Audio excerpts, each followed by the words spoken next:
আসসালামু আলাইকুম ওয়া রাহমাতুল্লাহি ওয়া বারাকাতুহু। আমি যে টপিকটা নিয়ে আজকে আলোচনা করব সেটা হচ্ছে prophetic mindset through the lens of সিরা or through the lens of সুন্নাহ। রাসূল সাল্লাল্লাহু আলাইহি ওয়াসাল্লাম ওনার মাইন্ডসেট কেমন ছিল? মাইন্ডসেট শব্দটার সাথে আমরা মোটামুটি পরিচিত না, সবাইকে বলেন মাইন্ডসেট মানে কি? মনস্তত্ত্ব, তাই তো? মানুষের মেন্টাল অ্যাটিটিউড, সে যেভাবে ভাবে, যেভাবে চিন্তা করে, একটা মানুষ তার চারপাশের জগৎটাকে যেভাবে দেখে, যেভাবে ভাবে, যেভাবে চিন্তা করে এবং যেভাবে সে সিদ্ধান্ত নেয়, এটাকে বলে তার mindset, the way of thinking. তো রাসূলুল্লাহ সাল্লাল্লাহু আলাইহি ওয়া আলিহি ওয়াসাল্লামের মাইন্ডসেট কেমন ছিল? তিনি বিভিন্ন সিচুয়েশনে কিভাবে সিচুয়েশনটাকে ডিল করতেন, ওনার অ্যাপ্রোচ কেমন ছিল, কোন পরিস্থিতিতে কিভাবে রিয়্যাক্ট করতেন, কিভাবে রেসপন্স করতেন, কিভাবে থিঙ্ক করতেন, কিভাবে ডিসিশন মেকিং করতেন, এই টোটাল বিষয়টাকে আজকে আমরা prophetic mindset through the lens of সিরাতে কভার করবার চেষ্টা করবো ইনশাআল্লাহ। একটু ভারী টপিক, তারপরে খুব সহজ করে উপস্থাপন প্রেজেন্টেশন করতে পারলে এটা বোঝা যাবে ইনশাআল্লাহ বিইذنিল্লাহ।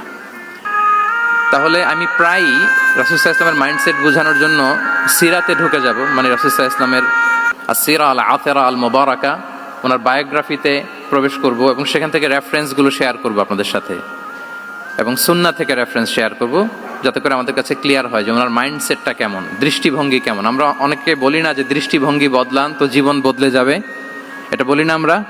তার মানে এটা খুব গুরুত্বপূর্ণ, মাইন্ডসেট খুব গুরুত্বপূর্ণ। আমরা প্রফিটিক মাইন্ডসেট নিয়ে কথা বলবো ইনশাআল্লাহ। আমি আমার রিসার্চে 12টা মাইন্ডসেট খুঁজে পেয়েছি, based on my personal research.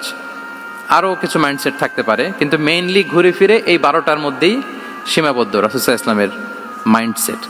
সেই 12টা মাইন্ডসেট কি আমি পয়েন্টগুলো উল্লেখ করে আমি মূল আলোচনাতে প্রবেশ করছি। প্রথম হচ্ছে গড সেন্ট্রিক মাইন্ডসেট, 2 নম্বরে ভিশন ওরিয়েন্টেড, 3 নম্বরে উইজডম ড্রিভেন, 4 নম্বরে রিফর্ম সেন্ট্রিক, 5 নম্বরে ওপেন মাইন্ডেড, 6 নম্বর এন্টারপ্রেনাল, 7 নম্বর কনসিডারেট, 8 নম্বর ট্রান্সপারেন্ট, 9 নম্বর অ্যাপ্রিসিয়েটিভ, 10 নম্বর হচ্ছে ফ্লেক্সিবল, 11 নম্বর অপটিমিস্টিক, 12 নম্বর হচ্ছে রেজিলিয়েন্ট।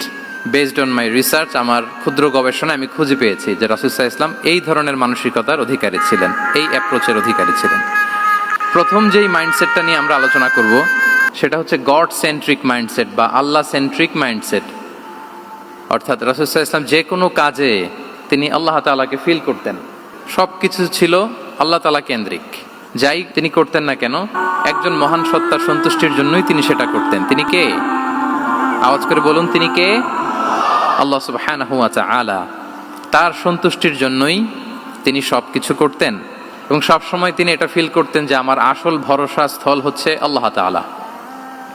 আসল ভরসা স্থল কে? আল্লাহ তাআলা। এবং আল্লাহকেই তিনি ওনার নিজের অভিভাবক হিসেবে সব সময় চিন্তা করতেন এবং তার দয়ার পরশেই যে আমরা বেঁচে আছি, তিনি যে আমাকে আগলে রেখেছেন, সার্বক্ষণিক এটাকে মনের মধ্যে ধারণ করা, সবসময় এই চিন্তাটা ভেতরে লালন করা, এটাকেই বলে গড সেন্ট্রিক মাইন্ডসেট বা আল্লাহ সেন্ট্রিক মাইন্ডসেট।